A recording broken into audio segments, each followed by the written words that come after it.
and then just hit play and be like, look what I did. Well, I mean, bro, I think he just got his own. He got his own way. He just got his own way, bro. And I don't never really like try to compete on his. I just let him go with it. I talked to E40, man. E40 say he got his son in the studio engineering for him. Like, now check this out. My other son, my oldest son, right? Yeah. He doing beats. That's right. He doing beats and learn how to play the guitar. So, and trying to get them to work together, I'm like, okay, wait a minute. If you do beats and you rap, fuck y'all. Like, it'll happen. Like, man, y'all niggas need to be. This shit is about the fucking legacy. It's a dynasty here, man. It's probably gonna happen. It's gonna happen. They did a couple songs. They did a couple songs. They working into it. They working into it. That's dope though, man. That's dope that it's like that, man. Like really, like they really got the exact music vibe. I just had my first one, a little girl at that. And we talked about that on Expedition. First one. She walking running around now. How you was able to navigate through all of the pussy that you got back in the 80s, 90s, and current. The nigga said navigate through the pussy. Damn. Hey man, man, navigate through the pussy, man. Hey, I don't know if it was my plan, man. It was what was planned for me, man. It was how it was supposed to be. Because at this time in my life, exactly what I'm going through right now and what that experience is bringing to me is what I need right now. Like right now, I don't feel like I necessarily needed that 25 years ago. And, you know. Hey man, what I will say is having a daughter will change. Instantly. It's the most beautiful, brilliant, complex, scary, frightening thing because karma comes around, you know what I'm saying? And, you know, usually people like us like have always had a way with women. Mm-hmm. When they have daughters, those daughters become all them women. They become karma. So, hey man, I've heard stories. How you deal with that? It will test you, and you gonna have to rise to the occasion. But you, my brother, use the force. Okay, I feel like the best thing is wisdom, and I watched you on your shows many times. I watch you get them kids wisdom before you give them anything. Wisdom. Right. I'm looking and I'm learning from friends of mine who have grown kids, and I'm like, I watched you. I was watching. Don't think I wasn't watching. So you know, man, I know what my mission is. With little girls, man, all you do is say yes and okay. Yes, okay. Yes, baby. Yes, baby. My daddy had 3 boys and a girl. My daddy had 3 boys and a girl, and none of us 3 boys could even stand up and talk back or nothing. My little sister say whatever she wants. She get anything she wants from my daddy. I'm like, bro, you didn't do us like that, bro. What's up with that? Hey, I slapped my son in the head for he was really arguing with my daughter, right? And she hit him, and then he kind of like motioned like he was gonna do. I slapped him in the head and said, "What you finna do?" He said, "Man, you ain't do nothing to her." I say, "So, my daughter." It's rules, man. Yes, I'm there, man. I'm there proudly. It is affecting me and changing me in a good way. And congratulations. I have critiqued some of the homies. You know how we at that moment where we about to do some big dog stuff. Right. Like, oh man, you can't jump the fence. You got to go in the house and all that. And then with no shame, a brother be like, "Yeah, you damn right. I'm about to go. You know, got them kids." That's great. Now I get it, man. I used to be up on the couch. I still be up on the couch, but you know, up on the couch in the club. Ain't nothing wrong with that. Yeah. Ain't nothing wrong with that. But you gotta come home now. If that yeah, that's the thing. You must make girl, man. You must make it home. That little ass girl, man. You in ATL? Yeah, man. I'm in Atlanta right now. It's getting back, right? They coming back out, right? I mean, bro, slowly but surely, bro, you see businesses opening up, which is great because a lot of like Atlanta is built on mom and pops, like a lot of small business. Mm-hmm. I mean, well, you know, of course we have large corporations like Coca-Cola and Delta and shit like that. They're gonna be straight. But we talking about like small businesses like, man, Spondivits, Magic City. It's happening everywhere. I know. You know what I'm saying? Like the barber shops, like, you know what I mean? Like, It's been since day one. and you know, most of these people, they don't own the space that they're occupying, right? They've been paying that lease for years. And the pandemic is not allowing them to not pay rent. Mm-hmm. So if you ain't open and you ain't generating no revenue, no income, you can't pay rent. So if you forced to pay rent, you need to open your doors, or else you're gonna lose your spot. And I think that's the complexity of whether to open or whether not to open. And I do not envy whoever it is in charge right now, whether it's Keisha or the governor, like whoever it is, because it ain't no right move. If you open them and try to save the businesses, Yeah, then we in uncharted territory, man. I can't even relate this to the recession of '08. It's not even the same thing. we've never seen anything like this. And the recession of '08 was tough. It was all it affected everybody. Yes, it was, but it was more so like, okay, if you was like what the banks were allowing people to do was over sport themselves. So it could be a motherfucker making $100,000 a year, and they can go in there and get a loan for $1 million house. $1 house. See what I'm saying? Now that shit is just that eventually that shit is gonna run out because you get the check. The bubble, the purse. We know that. If anything happened, they done shut everybody down now. Though they put the whole world on timeout. and so everybody who wasn't saving, everybody who wasn't liquid, everybody who didn't already have strategies and plans in place, they suffering.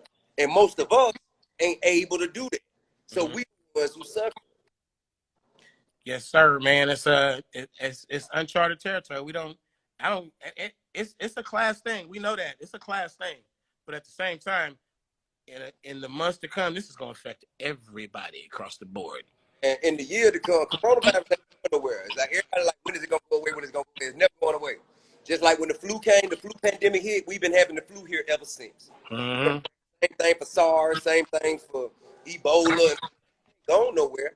So it's something that we will have to live with and figure out strategies and other methodical ways to overcome it. I'm not worried about hip hop. Nah, man. I don't care what the world goes through. Hip hop reshapes and evolves and is at the forefront of the voice of whatever it's gonna be, man. Hip hop, trap music, goddamn old school motherfucking gangster rap, nigga, Too Short, NWA, 40, Snoop Dogg, all that shit, man. That shit gonna roll with the time. That shit ain't never going nowhere because it speaks to so many people's circumstances. I'm worried about something that is real near and dear to me. I'm worried about strip clubs, man. I'm like concerned really about strip club culture. Not so much as the strip club culture. Not so much as me getting a lap dance or nothing like that. I'm talking about that culture that is so important to our thing, man. It's important to hip hop. Inspiration. That's how inspiration. It's been plenty of times when we was in the studio together, and goddamn, we said, "Hey man, I need some inspiration." And you go to Magic City, or you go to Blue Flame. Mm-hmm. Goddamn, you know. And then you go back to the studio and make a hot ass record. Like shit, I seen this bitch. For real though, that shit is I did a lot of music making just by leaving the strip club and going to the studio, straight to the studio. That's right. But do you know the big strip club culture right now? What's that? OnlyFans. Well, you know, it's technology. The world. I mean, we're gonna adapt. OnlyFans is the biggest threat to strip club culture. We're gonna adapt, man. Whatever. If you're a strip club owner, you better be an OnlyFans page on. Yeah, Bring your work, man. I would have a Magic City OnlyFans if I was. It would be a part of duties and responsibilities. Yeah, the pimps out there talking about OnlyFans too. Everybody's concerned. I think that we have to. You got to adjust to the time. I'm gonna tell you something else strip clubs do for me. That strip clubs make me not only inspire me to make songs, but strip clubs make me love songs. I can go to a strip club and just the moment I'm in, I hear this one song, and that moment I'm in, I love that song. I hear it again, I love that fucking song. You know what I mean? That's how I end up getting on the casino record, low key. Just could hear it. I'm like, you went found it. Nigga, put me on that song. Magic went straight to the DJ. I said, hey, bro, who is it? He said, that casino. I said, word. Then the next time I was in Magic, I seen him.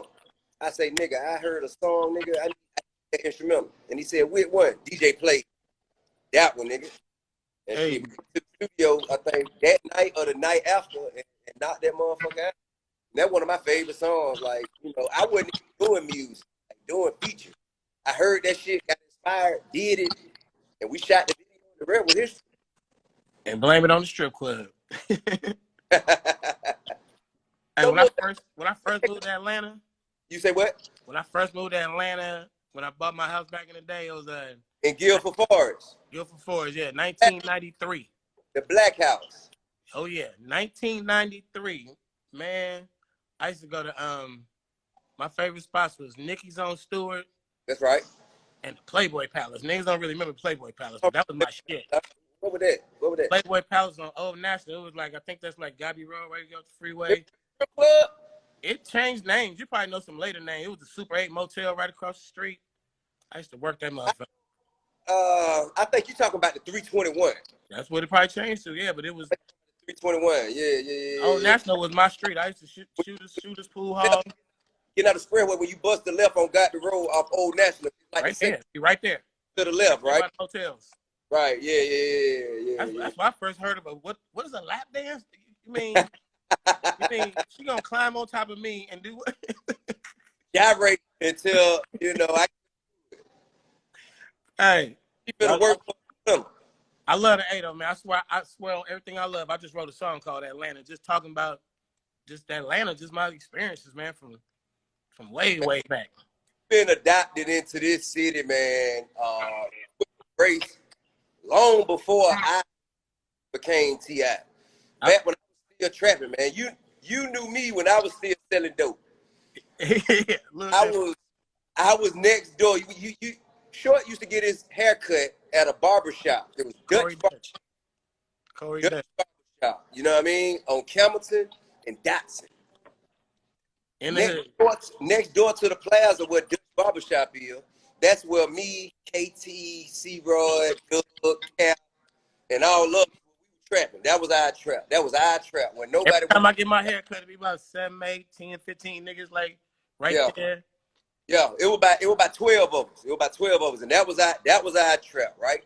And all of the shit that we did is what inspired trap music. That's what all of the stories that I tell about C-Rod, about Cap, about Doug and us, and we did all that N-Day, KT, all that shit came right there. And so while everybody else used to sell dope all day, nothing but selling dope, I take time and I sit down, right? Like my front was I kept me like a book bag, and I kept like some preppy clothes on, khakis and shit. So when the police come, I'm a fool boy. Y'all gonna run. I'ma sit right here with my pen and my pad. They think I'm doing homework and I'm writing raps. You know what I'm saying?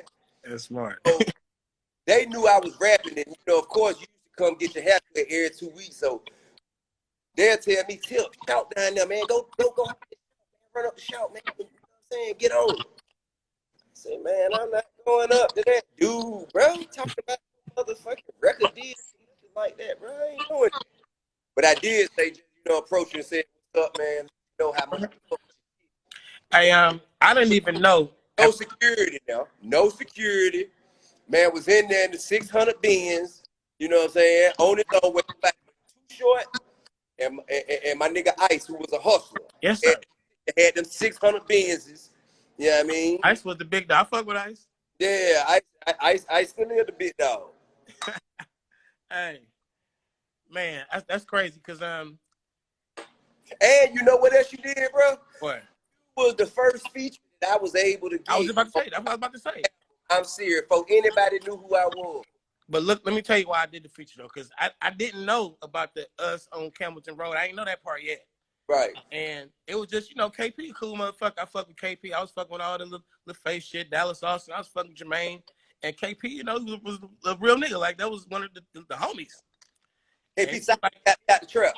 He didn't just say, I want you to do a feature for an artist. He, like, kind of gave me a description. He gave me some real nigga shit. He like, this little nigga like this, like, he sold it on me. Right. I was like, all right, for sure. I heard the song. I was like, shit, there's some player shit like I'm on. So I didn't know you was finna be. I'm gonna tell you something else too. Right after that is I'm affiliated with you. I see you everywhere. When I see you, I'm dapping what's up. But then right after that, you went in like lightweight bad guy mode. And you made the announcement, I'm the king of the South, and you riled up all the feathers of Atlanta. All the elites was like, how dare he say that? Do he know the list of names? And you stood up on that shit. I seen that shit. I seen you give birth to that shit and manifest that shit. I synced it. Man, did the first thing, right? Did the first thing.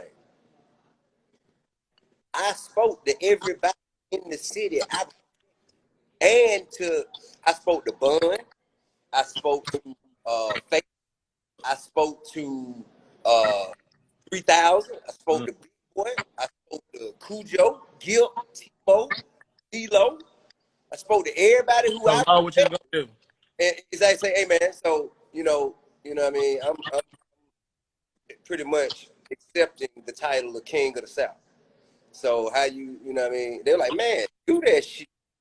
Man, do that shit. That's how you feel. I'm gonna tell you from so anybody, but look though, I'm not saying that this happened, but if anybody that I spoke to before that shit happened, and they said, man, it's cool, but then turned around after it happened and had a problem, that's a reflection of them. That's not a reflection of me. Let me tell you what the sentiment was, because I'm on the inside hearing from the chatter of maybe not certain rappers, but the people in the circle saying how dare he, but motherfuckers who had any say so said, just like you said, they was like, go and do it. Like, it wasn't like you are the king of the South. Motherfuckers said, if you gonna say that, be it, like, nigga, because if you didn't be it, you was gonna hear about it. Now, that's the one thing, right? That's the one thing Big Boy did. It was like, go hang yourself or make yourself, whatever you want to do, bro. Man, that's the one thing Big Boy did to me, right? Big Boy said, now shit, let me tell you now. No, you say you the king, gonna put a bullseye on your back, and you can't expect no favors. I say, I'm good with that. He say, shit, go ahead. And I asked Andre, right? I had Andre in the club, one of the rare times where I was in the club with I believe it was the release of Coming Out or one of the others. So I'm in the club with him, right? And I say, what the secret? How do you do it? What did you do? Like, what did you do? He said, shh, just never let him. I said, man, what the fuck does that mean? What does that mean? Hey, but it began to make sense over time. But what I'm saying here, I had relationships and developed relationships based off of respect that I had with all of you included.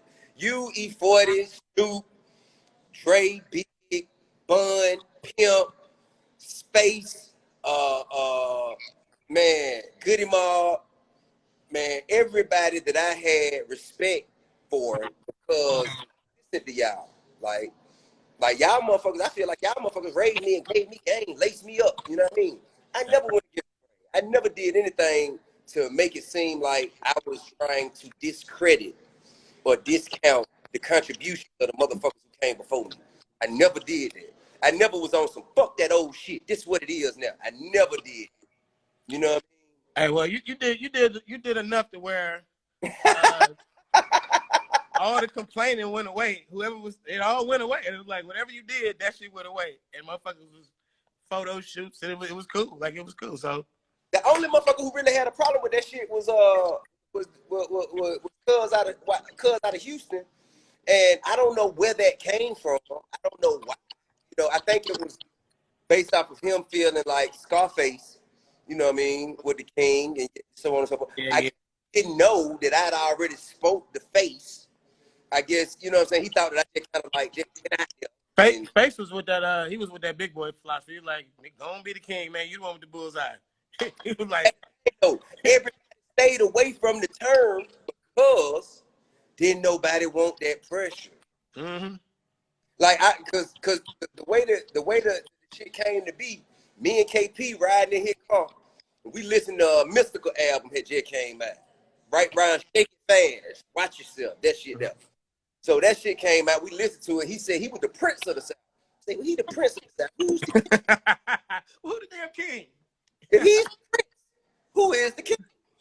That's funny. And, took the crown. and the nigga KP said, I bet you won't. I say, you bet. Who won't? Why not?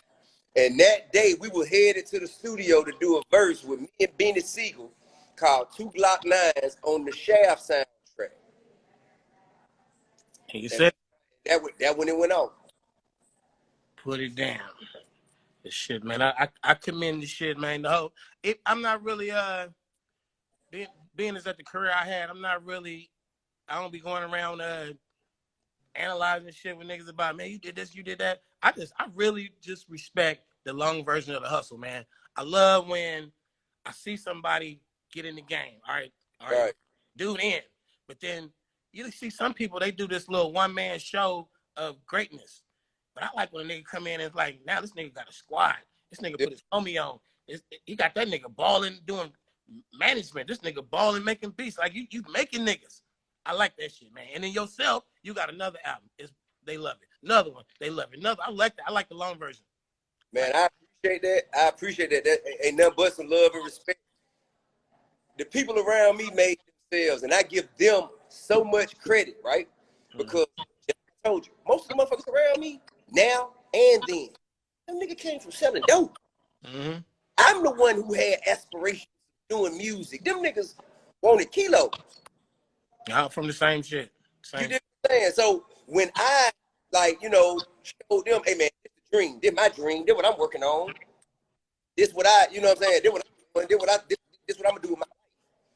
They like, my homie told me, like, real deal. He said, shit, Tip. I just figured I'd sell dope, man. Get a bunch of keys, give me some money, dodge prison. And you got to realize when you hang with homies like that, when I was with my homies, that's what was going on. I don't care what my hustle was like, how much I flipped rap and emulated selling kilos in my rap hustle or whatever. I could never get what they was getting. You know what I'm saying? I was always pocket change to them. They was like a little money. In the long run, right? We surpassed that thing because that's not a long hustle, and ours is. But and when I started out, bro, I was the little nigga in the crew, and I was platinum. Me too. When I was in the trap, bro, like, to be honest with you, they kind of like, I had been selling dope before, but it wasn't organized. Like, they kind of like welcomed me into an organization that was sort of like the car. You know what I'm saying? Like, okay, shit, this what we doing. Ain't nobody else doing this over here but us. This is what we pushing. This is it, and the last album that I released is called Dime Trap because what we had was nothing but a dime trap. It was Bright House was a dime trap. You couldn't come in there and get no nicks. If you want a dub, you get 2 dimes. It was a dime trap. We had big. I remember when I really didn't know you as good as I know you. Like I knew you, but I didn't know you. I used to I just would say, like, to whoever I was with, I was like, every time that little nigga pull up, he was like a bunch of old ass niggas. I'm like, you know what that mean, right? I'll be like, I mean, them old niggas is gangsters. Talking about Clay. You talking about Clay. But I'm talking about, you used to be, bro, when you was 20 something, you be like niggas that was in their 30s. Yeah. Pull up. It might be like 6, 7, 8 niggas with you. But it'd be like you, a couple of young niggas, and a bunch of old niggas. That's real talk. I was the youngest. I'm still the youngest. You dig what I'm saying? I was like the little nigga who came in with a vision, and the niggas who kind of like, for lack of a better term, put it on. Man, I'm like, huh? Fuck this shit. Let's go here. Let's go over here and do this. So they started to observe the game that I was receiving, and you know, and motherfuckers around me doing big, and they start seeing people who got, you know, good shit going on for themselves. They're like, well, shit, I can't rap, but this nigga here, he's a promoter. This nigga here, all he did is holler at this nigga on this club and On the club, yeah, all that. and shit. Like, I could do that. You know what I mean? Nigga like, shit, this nigga here, all he do is call people and get shit booked. He a manager. I can do that. Mm-hmm. This, you know what I mean? So the people around me, all they did was shift their energy and attention to a different application of skill. And they motherfucking, they been here ever since. I ain't got, like, I don't have no motherfuckers around me hardly that wasn't around me. Motherfuckers you see around me now, the motherfuckers you seen around me then.